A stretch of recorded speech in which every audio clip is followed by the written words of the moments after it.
ការិយាល័យតុធ្វើការតុ office នៅល្អស្អាតខ្លាំងមែនតើបាទទំហំក៏ធំដែរតឹងហ្នឹងគឺ78តឹកឯណោះបាទហើយចំណាយឯបណ្ដោយវិញគឺ1.6 ម៉ែត្រជើងតុធំល្អខ្លាំងណាស់បងប្អូនដោយសារតែតុនេះគឺធ្វើឡើងគឺមិនបានកាត់ជំរាកឈើយកមកធ្វើទៅជើងតុទេបាទគឺជាប្រភេទជើងឈើធំខ្លាំងមែនតើបាទ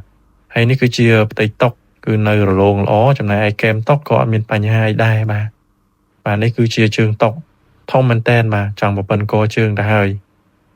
អត់មានបែកគែមឬក៏អត់មានពុកផុយអីទេហើយផ្នែករបាំងតុផ្នែកខាងមុខនេះគឺគេកាត់កន្លែងចំណុចត្រង់នេះបន្តិចងាយស្រួលក្នុងការដាក់ CPU កុំព្យូទ័រប្រើប្រាស់បាទហើយយើងតខ្សែភ្លើងអីហ្នឹងគឺ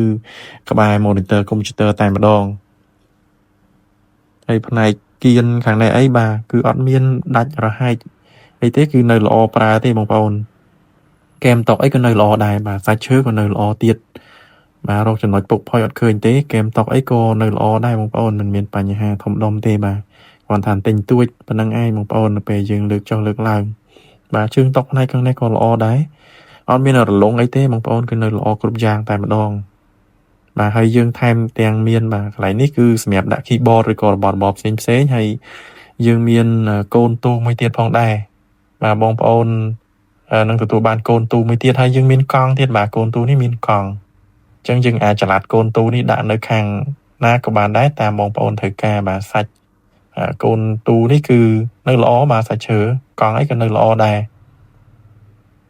ល្អខ្លាំងមែនតើបាទល្អទាំងអស់តែម្ដងបងប្អូនចាប់អារម្មណ៍បាទអាចកម្មង់តាម Telegram